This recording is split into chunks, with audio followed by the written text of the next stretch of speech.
পরম করুণাময় মহান আল্লাহ তাআলার নামে শুরু করছি, যিনি অত্যন্ত মেহেরবান। প্রিয় দর্শক, পবিত্র ঈদুল আজহা যেখানে সামর্থ্যবান মুসলিমদের কুরবানি করাকে ওয়াজিব করা হয়েছে, তবে পূর্বের জমানায় এই কুরবানির প্রথা প্রচলিত ছিল না। আমাদের প্রিয় নবী হজরত মুহাম্মদ সাল্লাল্লাহু আলাইহি সাল্লামের সময় থেকেই এই প্রথা চালু করা হয়েছে। তিনি বেশিরভাগ সময় ঈদের দিন দুইটি দুম্বা কুরবানি করতেন। একটি ছিল তার নিজের জন্য এবং অন্যটি ছিল তার উম্মতের জন্য। মূলত কোরবানি করার প্রচলন হজরত আদম আলাইহিসসালামের সময় থেকেই শুরু হয়। হজরত আদম আলাইহিসসালামের দুই পুত্র হাবিল এবং কাবিলের মধ্যে যখন একজন নারীকে বিবাহ করা নিয়ে বিবাদের সৃষ্টি হয়, তখন হুকুম আসে তারা যেন দুইজনেই কোরবানি করে। যার কোরবানি কবুল করা হবে তার সঙ্গেই ওই নারীকে বিবাহ দেওয়া হবে। সেই সময়ে কোরবানির নিয়ম ছিল লোকেরা তাদের পশুকে কোরবানি দিয়ে একটি উঁচু জায়গায় রেখে দিত। এরপর আসমান থেকে একটি আগুনের গোলা এসে কোরবানি করা পশুটিকে পুড়িয়ে দিত। হাবিল এবং কাবিল ঠিক একই কায়দায় কোরবানি দিয়েছিল। হাবিল একটি ভেড়া কোরবানি করেছিল এবং সেই জবাই করা ভেড়াটিকে পাহাড়ের চূড়ায় রেখে দিয়েছিল এবং হাবিলের জবাই করা পশুটিকে একটি আগুনের গোলা এসে পুড়িয়ে দেয়। অর্থাৎ হজরত আদম আলাইহিসসালামের পুত্র হাবিলের কোরবানি কবুল হয়ে যায়। এটাই ছিল দুনিয়ার প্রথম কোরবানি। পবিত্র কোরআন শরীফের বহু জায়গায় কোরবানি সম্পর্কে অনেক আয়াত এসেছে। এইভাবে হজরত ইসমাইল আলাইহিসসালামের আগ পর্যন্ত অনেক আম্বিয়া কেরাম এই দুনিয়াতে এসেছেন। তাদের কাউমের লোকেরাও কোরবানি করত, কিন্তু প্রত্যেক নবীর বেলায় ভিন্ন ভিন্ন নিয়ম ছিল। প্রিয় দর্শক, মহান আল্লাহ তাআলার প্রেরিত নবী এবং রাসূলদের মধ্যে অন্যতম গুরুত্বপূর্ণ নবী ছিলেন হজরত ইব্রাহিম আলাইহিসসালাম। হজরত ইব্রাহিম আলাইহিসসালামের সময় থেকেই বর্তমানে প্রচলিত এই কোরবানির প্রথা চালু হয়। হজরত ইব্রাহিম আলাইহিসসালাম কে ছিলেন, তার সময় থেকে কিভাবে কোরবানির প্রথা চালু করা হয়, চলুন আমরা সেই বিষয়গুলো জেনে আসি। হজরত ইব্রাহিম আলাইহিসসালাম এমন একজন নবী ছিলেন যাকে অনেক ধর্মের মানুষেরাই নিজেদের নবী হিসেবে দাবি করে। যেমন ইহুদিরা বলে হজরত ইব্রাহিম আলাইহিসসালাম তাদের নবী, খ্রিস্টানরা বলে হজরত ইব্রাহিম আলাইহিসসালাম তাদের নবী, এবং মুসলিমরা বিশ্বাস করে হজরত ইব্রাহিম আলাইহিসসালাম তাদের নবী। ইহুদিরা হজরত মুসা আলাইহিসসালামকে তাদের শেষ কিতাবপ্রাপ্ত নবী এবং হজরত সুলাইমান আলাইহিসসালামকে শেষ নবী হিসেবে দাবি করে। অন্যদিকে খ্রিস্টানরা হজরত ঈসা আলাইহিসসালামকে আল্লাহ তাআলার পুত্র বলে দাবি করে, কিন্তু তারা সবাই হজরত মুহাম্মদ সাল্লাল্লাহু আলাইহি সাল্লামকে অস্বীকার করে। হজরত ইব্রাহিম আলাইহিসসালাম ছিলেন মহান আল্লাহ তাআলার বিশেষ অনুগ্রহপ্রাপ্ত নবী। হজরত ইব্রাহিম আলাইহিসসালামকে অভিশপ্ত নমরুদ জীবন্ত অবস্থায় আগুনে নিক্ষেপ করেছিল। এরপর মহান আল্লাহ তাআলা সেই আগুন থেকে হজরত ইব্রাহিম আলাইহিসসালামকে সম্পূর্ণ নিরাপদে রাখেন। এই ঘটনার পর হজরত ইব্রাহিম আলাইহিসসালাম হিজরত করেন এবং মিশরে চলে আসেন। সেই সময় মিশরে এক অত্যাচারী রাজা ছিল। সেই রাজা তার রাজ্যের সুন্দরী বিবাহিত রমণীদেরকে ধরে নিয়ে আসত এবং নিজের খারাপ বাসনা পরিপূর্ণ করত। এই অভিশপ্ত রাজা হজরত ইব্রাহিম আলাইহিসসালামের স্ত্রী হজরত সারাহ আলাইহিসসালামের সঙ্গেও বেয়াদবি করার চেষ্টা করেছিল। কিন্তু যখন সেই রাজা হজরত সারাহ আলাইহিসসালামের দিকে হাত বাড়াতে গেল, তখন তার সারা দেহ অবশ হয়ে যাচ্ছিল। এই ঘটনার পর সারাহ আলাইহিসসালামের নিকট ক্ষমা চেয়ে সুস্থ হয়ে আবারও যখন হজরত সারাহ আলাইহিসসালামের দিকে হাত বাড়ানোর চেষ্টা করে, তখন রাজার সমস্ত দেহ আবারও অবশ হয়ে পড়ে। এমন ঘটনা কয়েকবার ঘটার পর রাজা প্রচণ্ড ভয় পেয়ে যায় এবং সে লোকেদেরকে ডেকে বলে, তোমরা এই পবিত্র রমণীকে কোথায় পেয়েছ? নিশ্চয়ই এই নারী কোনো জাদুকর হবে। এই কথার জবাবে হজরত সারাহ আলাইহিসসালাম বললেন, হে পাপিষ্ট জালেম বাদশাহ, আমি কোনো জাদুকর নই। আমি এমন একজন সম্মানিত ব্যক্তির স্ত্রী যাকে মহান আল্লাহ তাআলা বিশেষ অনুগ্রহ দান করেছেন। এরপর সেই রাজা হজরত ইব্রাহিম আলাইহিসসালাম এবং সারাহ আলাইহিসসালামকে সসম্মানে মুক্তি দেয় এবং উপহার হিসেবে হজরত হাজেরা আলাইহিসসালামকে ইব্রাহিম আলাইহিসসালামের দাসী হিসেবে সঙ্গে দিয়ে দেয়। হজরত ইব্রাহিম আলাইহিসসালামের বয়স সেই সময়ে 70-এর বেশি হয়ে গিয়েছিল এবং হাজেরার বয়স ছিল মাত্র 20 বছর। এরপর হজরত ইব্রাহিম আলাইহিসসালাম ফিলিস্তিনে চলে আসেন। তিনি সারাদিন শুধুমাত্র মহান আল্লাহ তাআলার কাছে দোয়া করতেন। তিনি বলতেন, ইয়া মহান আল্লাহ তাআলা, আপনি আমাকে একজন নেক সন্তান দান করুন।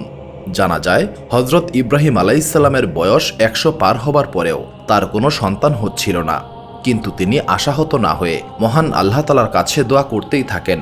এখান থেকেই বোঝা যায় কখনোই আশাহত হতে নেই, সর্বদা মহান আল্লাহ তাআলার নিকট দোয়া করতে হবে। মহান আল্লাহ তাআলা চাইলে সব কিছুই পারেন। তিনি হজরত মরিয়মকে স্বামী ছাড়াই সন্তান দান করেছেন। হজরত সালেহ আলাইহিসসালামকে পাথর থেকে উট বের করে দিয়েছেন। হজরত ইব্রাহিম আলাইহিসসালামের দোয়া পবিত্র কোরআন শরীফে এসেছে এবং ইব্রাহিম আলাইহিসসালাম বললেন, ইয়া মহান আল্লাহ তাআলা, আপনি আমাকে নেক সন্তান দান করুন।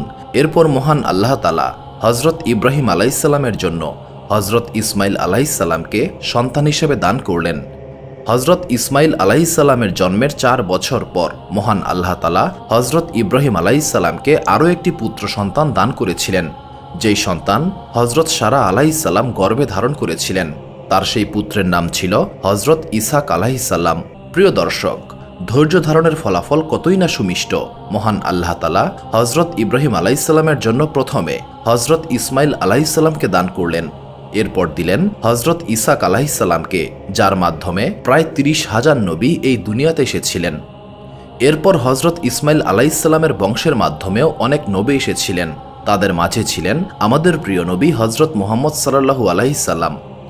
হজরত সারা আলাইহিসসালামের পুত্র হজরত ইসহাক আলাইহিসসালাম যখন জন্ম নিলেন, তখন হাজেরা এবং সারার মধ্যে কিছুটা ঝগড়া বিবাদের সৃষ্টি হলো। হয়তো মহান আল্লাহ তাআলার এমনটাই ইচ্ছা ছিল। হজরত সারা আলাইহিসসালাম হজরত ইব্রাহিম আলাইহিসসালামকে বললেন, এই দুইজনকে আমার নিকট থেকে দূরে নিয়ে যান, আমি তাদেরকে সহ্য করতে পারছি না। এমন কথা হজরত ইব্রাহিম আলাইহিসসালামের একদমই পছন্দ হয়নি। তখনই হজরত জিব্রাইল আলাইহিসসালাম এসে হজরত ইব্রাহিম আলাইহিসসালামকে বললেন, আপনার স্ত্রী যা দাবি করেছেন আপনি সেটিই করুন। জিব্রাইল আলাইহিসসালামের এই কথায় ইব্রাহিম আলাইহিসসালাম বুঝতে পারলেন মহান আল্লাহ তাআলারও এমনটাই ইচ্ছা। হজরত জিব্রাইল আলাইহিসসালাম বললেন, আপনি হাজেরা এবং তার সন্তানকে নিয়ে দূরে কোথাও চলে যান। তখন হজরত ইব্রাহিম আলাইহিসসালাম বললেন, আমি হাজেরা এবং তার এই ছোট্ট বাচ্চাকে নিয়ে কোথায় যাব? তখন হজরত জিব্রাইল আলাইহিসসালাম বললেন, আপনি বের হবার পর আকাশে এক খণ্ড মেঘ দেখতে পাবেন, এই মেঘখণ্ডই আপনাকে পথ দেখাবে। পরের দিন হজরত ইব্রাহিম আলাইহিসসালাম, হাজেরা আলাইহিসসালাম এবং শিশু ইসমাইল আলাইহিসসালামকে নিয়ে বের হলেন এবং মেঘখণ্ডকে অনুসরণ করতে থাকলেন। তৎকালীন সময়ে ফিলিস্তিন ছিল খুবই উর্বর এবং সবুজ জায়গা। সেখানে পর্যাপ্ত পরিমাণে পানি পাওয়া যেত। ফিলিস্তিন থেকে হজরত ইব্রাহিম আলাইহিসসালাম তার স্ত্রী সন্তানকে নিয়ে প্রায় 1 মাসের পথ সফর করেন এবং এমন একটি জায়গায় পৌঁছান যেখানে কোনো মানুষ নেই, পানি নেই, সবুজ নেই, দূর দূরান্ত পর্যন্ত কেবলই ধুধু মরুভূমি। চলতে চলতে সেখানে তারা 4টি পাহাড়ের মাঝে একটি জায়গায় এসে উপস্থিত হন। এমন সময় ইব্রাহিম আলাইহিসসালাম লক্ষ্য করলেন মেঘের খণ্ডটি উধাও হয়ে গেছে।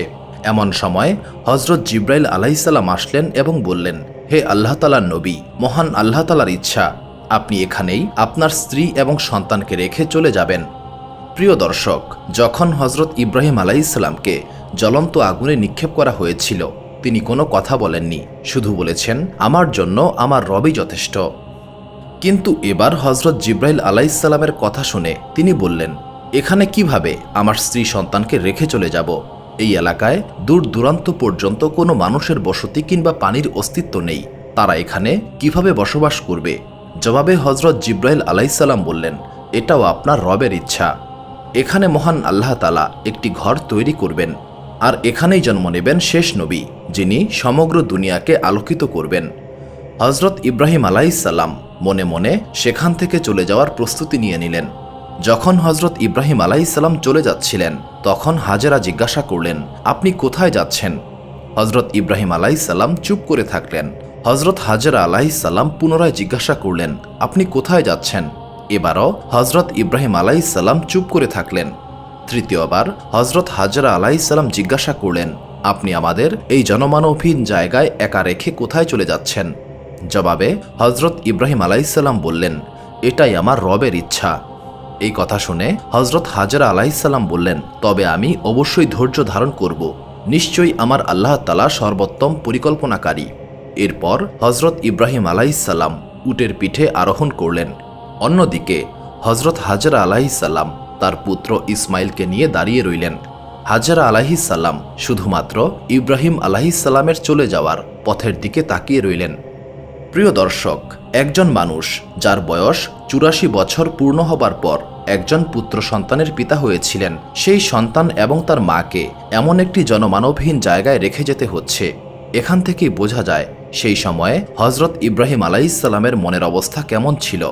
এরপর হজরত ইব্রাহিম আলাইহিসসালাম মহান আল্লাহ তাআলার কাছে দোয়া করলেন, ইয়া মহান আল্লাহ তাআলা, আমি আপনার নির্দেশে আমার স্ত্রী পুত্রকে একটি জনমানবহীন জায়গায় রেখে চলে যাচ্ছি।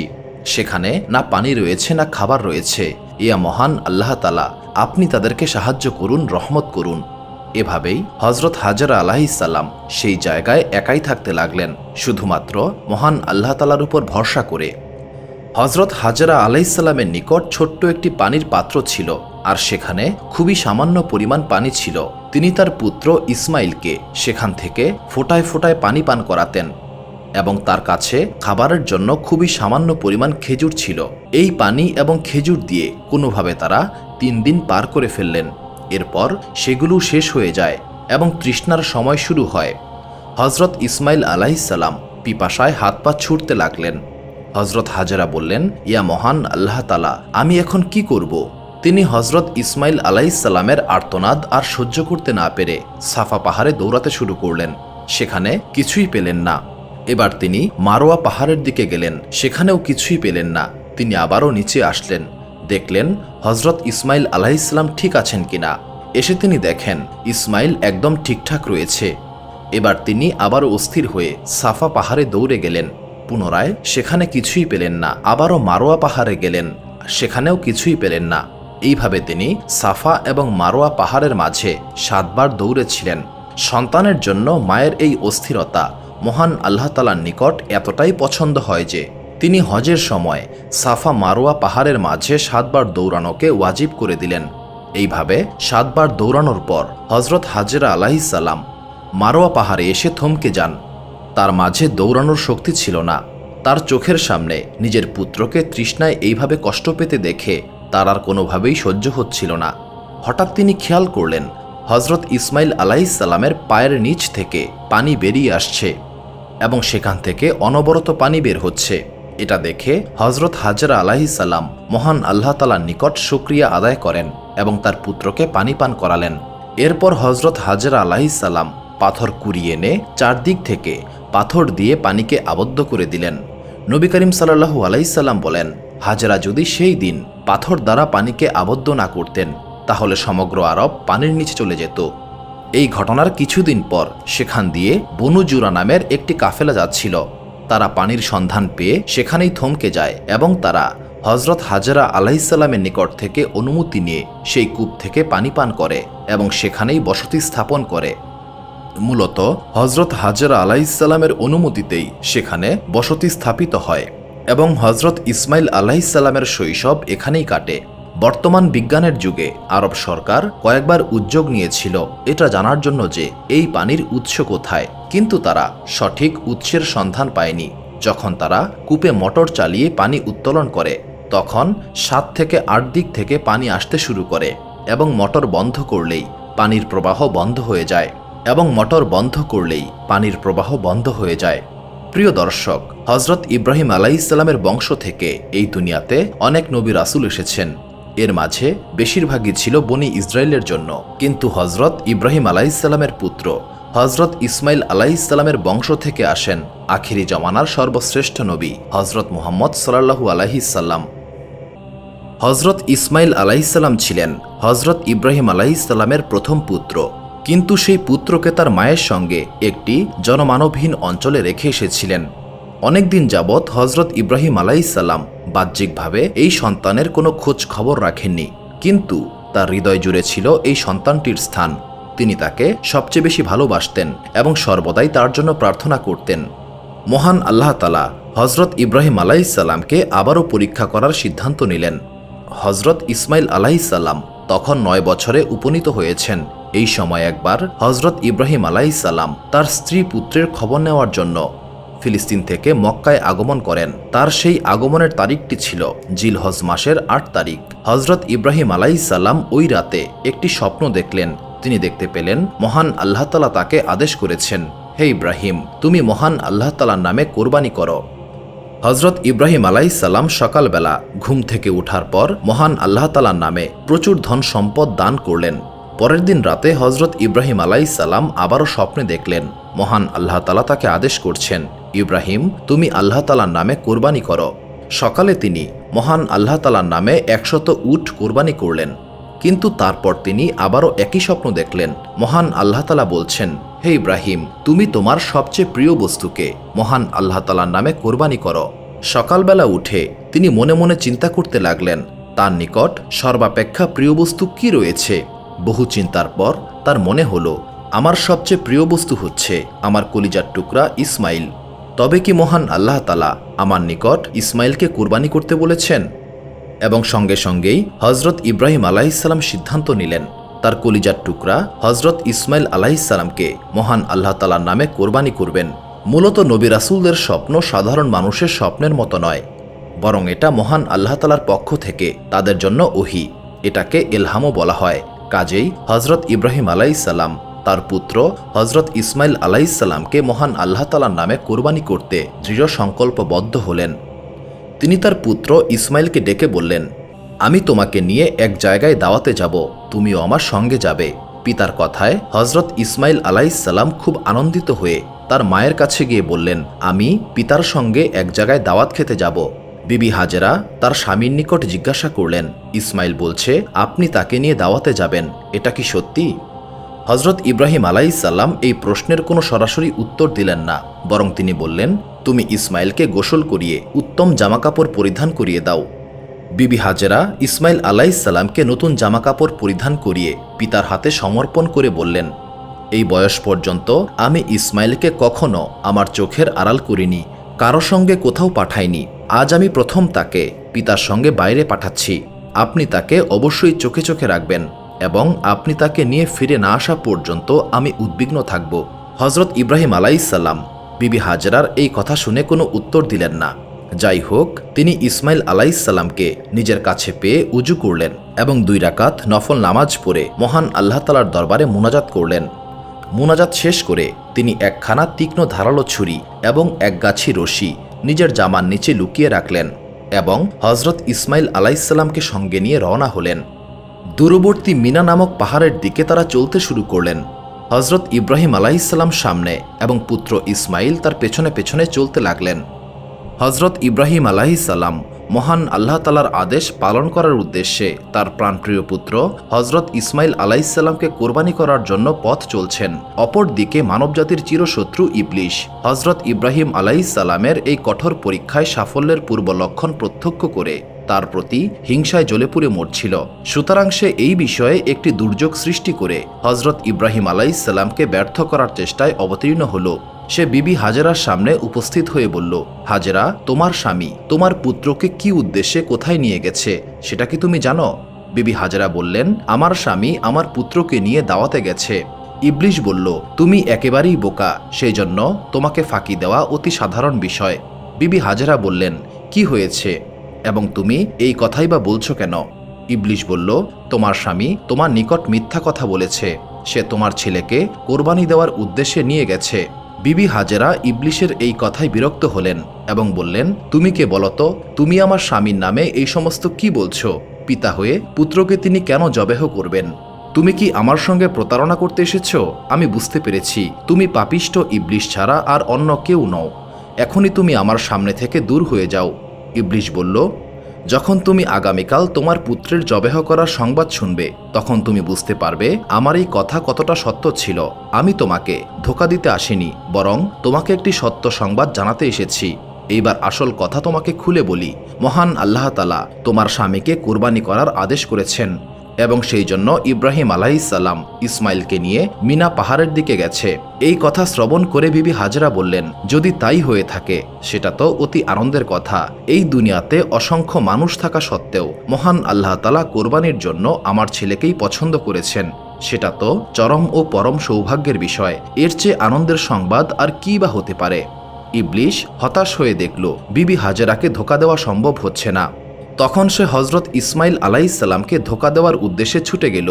হজরত ইসমাইল আলাইহিসসালাম পিতার পেছনে হাঁটছিলেন। ইবলিশ তাকে হাতের ইশারায় একটু পেছনে ডাকল।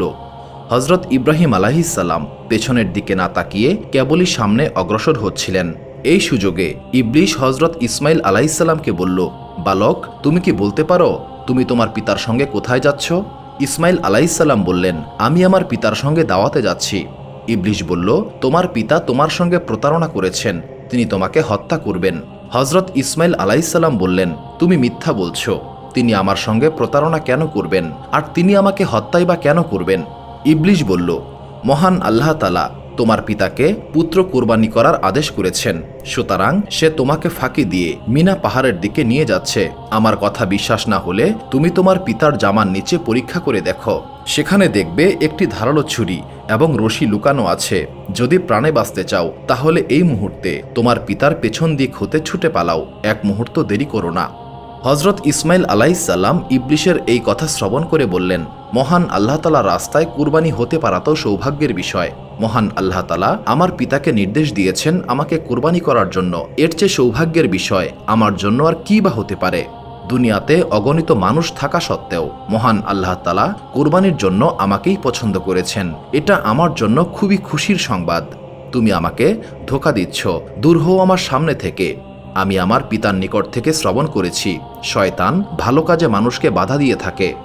নিশ্চয়ই তুমি শয়তান ছাড়া অন্য কেউ নও। ইবলিশ শয়তান হজরত ইসমাইল আলাইহিসসালামকে আরও কিছু কথা বলে পিতার নিকট থেকে ভাগিয়ে দেওয়ার চেষ্টা করেছিল, কিন্তু তিনি শয়তানের উদ্দেশ্য বুঝতে পেরে পাপিষ্ট শয়তানকেই তাড়িয়ে দিলেন। এই ঘটনার স্মৃতি রক্ষার্থে এখনও মুসলিমগণ হজ করতে গিয়ে ওই নির্দিষ্ট স্থানে শয়তানের উদ্দেশ্যে পাথর নিক্ষেপ করে থাকে। ইবলিশের সঙ্গে কথা বলতে বলতে হজরত ইসমাইল আলাইহিসসালাম পিতার নিকট থেকে বেশ কিছুটা পেছনে পড়ে গিয়েছিলেন এবং ইব্রাহিম আলাইহিসসালাম অনেকটা পথ এগিয়ে গিয়েছিলেন। হজরত ইসমাইল আলাইহিসসালাম শয়তানকে তাড়িয়ে দিয়ে খুব দ্রুত পিতার নিকট হাজির হলেন। এই সময় ইব্রাহিম আলাইহিসসালাম পুত্রকে এইভাবে আসার উদ্দেশ্য খুলে বললেন। এই বিষয়ে পবিত্র কোরআনে বর্ণনা করা হয়েছে এইভাবে, অতঃপর ইব্রাহিম বললেন, প্রিয় ইসমাইল, আমি স্বপ্নে দেখেছি আমি তোমাকে মহান আল্লাহ তাআলার আদেশে জবেহ করেছি, অতএব তুমি চিন্তা করে দেখো এতে তোমার মতামত কি? ইসমাইল আলাইহিসসালাম বললেন, পিতা, যখন মহান আল্লাহ তাআলার পক্ষ থেকে আপনাকে এইরূপ আদেশ করা হয়েছে তখন আপনি নিশ্চিত থাকুন, মহান আল্লাহ তাআলার ইচ্ছায় আপনি আমাকে ধৈর্যশীলদের মাঝে দেখতে পাবেন। অতঃপর পিতা পুত্র উভয়ই মিনা প্রান্তরে উপনীত হলেন। হজরত ইসমাইল আলাইহিসসালাম বললেন, পিতা, আমাকে জবেহ করার পূর্বে আমার 3টি ইচ্ছা পূরণ করুন। প্রথমত, আমার হাত পা উত্তম রূপে বেঁধে নিবেন। দ্বিতীয়ত, আমাকে উপর করে শুইয়ে দিবেন যাতে জবেহ করার সময় আমার মুখের প্রতি আপনার দৃষ্টি না পড়ে এবং আপনার হৃদয়ে মায়ার উদ্রেক না হয়। তৃতীয়ত, জবেহ করার সময় আমার চোখ দুটো উত্তম রূপে বেঁধে নিবেন এবং বাড়ি ফেরার পর আমার মাকে বুঝিয়ে সান্ত্বনা দেবেন এবং আমার রক্তমাখা জামা কাপড় তার নিকটে দিয়ে দেবেন এবং বলবেন, মহান আল্লাহ তাআলার আদেশে আপনি আমাকে কোরবানি করেছেন, এবং আমার পক্ষ থেকে তাকে আখেরি সালাম বলবেন। ইব্রাহিম আলাইহিসসালাম পুত্রের কথায় সম্মতি জানিয়ে তার কাপড়ের নিচে লুকানো রশি বের করে পুত্রের হাত এবং পা মজবুত করে বাঁধলেন এবং জমিনের উপর শুইয়ে দিলেন। অতঃপর ছুরি বের করে নিজের চোখ বেঁধে সেই ছুরি সজোরে পুত্রের গলায় চালিয়ে দিলেন। ইব্রাহিম আলাইহিসসালাম বেশ কয়েকবার চেষ্টা করলেন, কিন্তু ছুরির দ্বারা ইসমাইল আলাইহিসসালামের গলা এক চুল পরিমাণও কাটল না। তখন ইসমাইল আলাইহিসসালাম বললেন, পিতা, সম্ভবত আপনি আমাকে স্নেহের কারণে ছুরি চালাতে পারছেন না, এতে করে আপনি আমাকে মহান আল্লাহ তাআলার নিকট গুনাহগার করছেন। আপনি চেষ্টা করুন এবং শরীরের সমস্ত বল প্রয়োগ করে ছুরি চালান। ইব্রাহিম আলাইহিসসালাম তাই করলেন। তিনি দেহের সমস্ত শক্তি প্রয়োগ করে পুত্রের গলায় ছুরি চালালেন, কিন্তু তাতেও ইসমাইল আলাইহিসসালামের গলার চামড়া এতটুকু কাটল না। ইব্রাহিম আলাইহিসসালাম তখন রাগ করে হাতের ছুরি ছুঁড়ে মারলেন, এতে করে একটি পাহাড়ের উপরে পড়ে পাথরটি দ্বিখণ্ডিত হয়ে গেল। ইব্রাহিম আলাইহিসসালাম চোখ খুলে দেখলেন তার পাশেই হজরত জিব্রাইল আলাইহিসসালাম একটি দুম্বা নিয়ে দাঁড়িয়ে রয়েছেন। তিনি অতি দুঃখের সঙ্গে বললেন, হে মহান আল্লাহ তাআলা, আমি এমন কি অপরাধ করেছি যে আমি আপনার নির্দেশ পালন করতে পারছি না? আপনি আমার অপরাধ মার্জনা করুন। তখন জিব্রাইল আলাইহিসসালাম হজরত ইব্রাহিম আলাইহিসসালামকে বললেন, হে ইব্রাহিম আলাইহিসসালাম, মহান আল্লাহ তাআলা আপনার প্রতি এতটুকু অসন্তুষ্ট হননি। আপনি বরং মহান আল্লাহ তাআলার নির্দেশ পালন করে নিজের সন্তানকে কোরবানি দিতে উদ্যোগী হয়েছেন এবং আপনার পুত্র আপনার নির্দেশ মান্য করে নিজের প্রাণ উৎসর্গ করতে প্রস্তুত হয়েছে। তাতে মহান আল্লাহ তাআলা আপনাদের পিতা পুত্র উভয়ের প্রতি ভীষণ সন্তুষ্ট হয়েছেন এবং আপনাদের উভয়কে কেবলমাত্র পরীক্ষা করেছেন এবং আপনারা দুজনেই এই পরীক্ষায় অত্যন্ত সাফল্যের সহিত উত্তীর্ণ হয়েছেন। এবার মহান আল্লাহ তাআলার প্রতি কৃতজ্ঞতা স্বরূপ এই দুম্বাটি তার উদ্দেশ্যে কোরবানি করুন। হজরত ইব্রাহিম আলাইহিসসালাম এবার দুম্বাটি মহান আল্লাহ তাআলার নামে কোরবানি করলেন। কেউ কেউ এরূপ মন্তব্য করেছেন, হজরত ইব্রাহিম আলাইহিসসালামের জবেহ করা দুম্বাটির গায়ের রং ছিল সাদা এবং এটার মাথার রং ছিল কালো। এরপর হজরত ইব্রাহিম আলাইহিসসালাম এই দুম্বার চামড়া দিয়ে দস্তরখান তৈরি করলেন এবং ইব্রাহিম আলাইহিসসালাম এই দস্তরখানে মেহমানদেরকে খাবার পরিবেশন করতেন। এই দুম্বার পশম দিয়ে বিবি সারা একটি চাদর তৈরি করেছিলেন। পরবর্তীকালে হজরত জিব্রাইল আলাইহিসসালাম উক্ত চাদরখানা শেষ নবী হজরত মুহাম্মদ সাল্লাল্লাহু আলাইহিসসালামকে অর্পণ করেছিলেন এবং আমাদের প্রিয় নবী এটা দ্বারা একটি খেরকা তৈরি করে পরিধান করার জন্য হজরত ওমর রাদিয়াল্লাহু তাআলা আনহুকে প্রদান করেছিলেন। সুপ্রিয় দর্শক মণ্ডলী, প্রতিদিন নতুন নতুন ভিডিও পেতে আমাদের চ্যানেলটি অবশ্যই সাবস্ক্রাইব করুন এবং পাশে থাকা বেল আইকনটি প্রেস করতে অবশ্যই ভুলবেন না এবং সেই সাথে আপনার যে কোনো মতামত আমাদের জানাতে আমাদের ভিডিওতে অবশ্যই কমেন্ট করুন। আশা করি আপনারা সবাই ভালো থাকবেন এবং সুস্থ থাকবেন। আসসালামু আলাইকুম।